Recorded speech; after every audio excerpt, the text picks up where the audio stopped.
Analystes, hommes politiques et citoyens lambda abondent en commentaires sur la performance du président Bola Tinubu durant ses 100 premiers jours au pouvoir.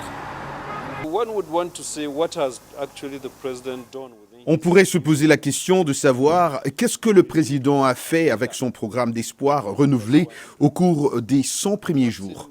Je n'ai pas vu le lien entre ce qu'il fait avec ce programme d'espoir renouvelé, bien qu'il ait dit qu'il allait supprimer les subventions au carburant. On avait pensé que cela aurait été un processus plus long, un processus qui ne serait pas difficile pour les gens, mais il l'a fait brusquement.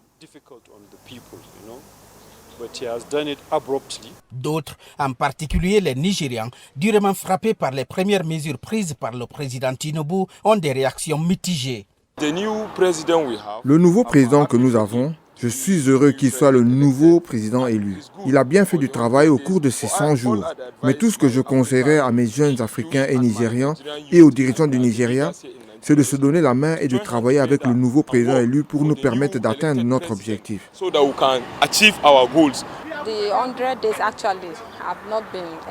En fait, les 100 jours n'ont pas été quelque chose dont on puisse parler.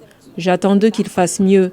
Je sais que la plupart du temps, lorsque les gens sont élus, ils se lient à ceux qui les ont placés là. Tout est bon, mais pas pour tous les conseils qu'on vous donne, parce que certaines personnes veulent nous voir échouer.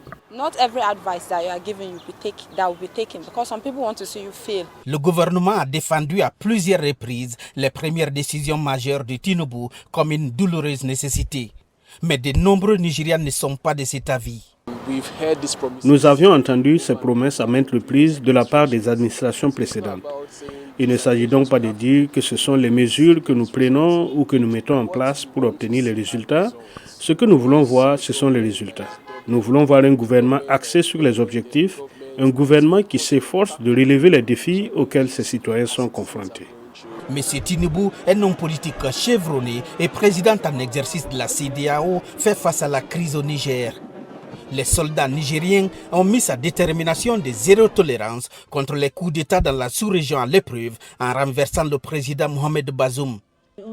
Les critiques affirment aussi que les responsabilités du président Tinubu en tant que président de la CEDEAO semblent avoir pris le pas sur les réformes indispensables au Nigeria. Gilbert Tamba pour VOA Afrique, Abuja.